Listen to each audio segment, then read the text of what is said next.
Hey y'all, welcome back to Beauty with Ty. So this is part 2 of me slaying my lace front wig. I also will be showing you guys from the beginning to the end of the total meltdown of this lace. I tried the Aaliyah J method and I think it came out pretty cute. So I'll leave a link down below of how I curled my hair and how I styled this wig. But let's get into it. Alright y'all, so I'm starting off with this wig cap. This is a tan one. You can get it from your hair store. Putting this on first. Now, I used to wear wig caps all the time. Like, they do make your wigs flawless, but I got tired of doing it. And I'll leave a link down below on a previous video I done where I did the cap. Okay, y'all, I'm using the Got To Be Glue Free spray. Okay guys, and on this area you want to use a lot of product. As you can see, I am spraying a lot of the spray in one area and then rubbing it in so that it doesn't roll down my face. You want to make sure you cup it underneath your ears. I'm going to blow dry that. Alright y'all, so now my cap is dry. Like, you're going to know it's dry because when you press it, it doesn't get sticky. So we're going to take our scissors. The smaller the better, but I cannot find my small one. Cut it off.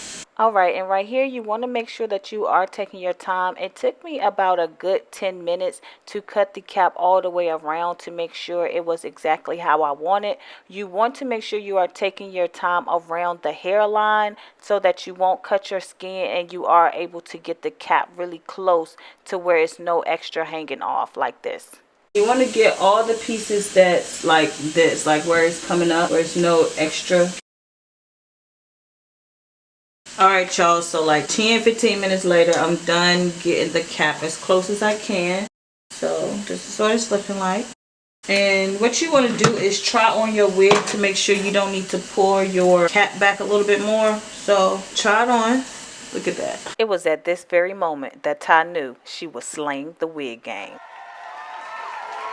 Just to make sure it's all in the right spot. So it's going to be here. On this side, it's going to be here. So perfect. Now if you had cap that was still coming past your wig, you'll want to pull that cap back a little bit more and cut the cap that you don't need showing. So now I'm going to take my foundation. This is my color foundation. I like using the Fit Me in the color Coconut, and it's the number 355. And I'm going to take this morph brush G36, just dab that so I don't get too much in one area, and then put that on my hair. As you can see, it's blending in. And just keep buffing it till you like pretty much buff it all in. So you want to put your wig on, get it right where you want it to be, and then you want to take your pen and kind of just do like small marks so you'll know where exactly to put your glue, because you don't want glue past the point of your wig, or it will be a sticky rubbery mess. So take the wig and kind of fold it back. Well, it comes out better if you fold it back and pin it there and then just drop it into place versus you sliding your whole wig up.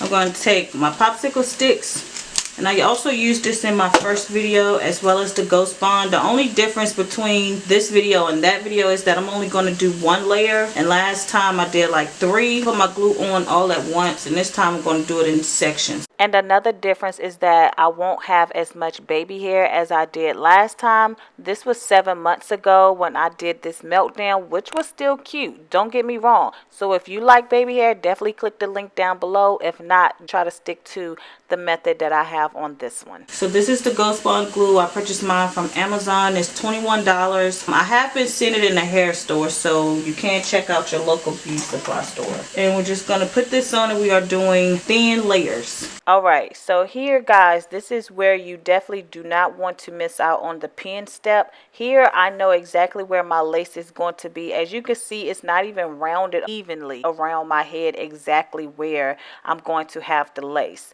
So you want to make sure you do not miss out on this step so that you will know exactly where to have your glue, and you won't be walking around trying to get these little glue balls off of your head because your lace was not in that area. And as you can see, I'm not putting it on the cap. I'm just putting it like right in front of the cap. And y'all, it's something about doing the glue in sections that give you a more flawless finish. It's way different when I put the glue all at once and lay the lace down in section versus when I actually put the glue down, then the lace right after the glue dries. So check out this method here. Alright, so the middle is dry. So I'm going to go ahead and lay that down, and you do want to make sure you have a rat tail comb. Okay, y'all, as you see, again, I'm right here, so I can put my lace right there where the pin mark is at, so it can be very precise. I also did this in another video. I'll leave that link down below, but I actually used a pink lip liner. Go ahead and use a black pen, especially if your hair is black. It'll be way better. So here I'm just taking my comb and just pressing that down with the teeth, or you can actually use the rat tail part of the comb. Now I'm going to go ahead and put this one down, this side.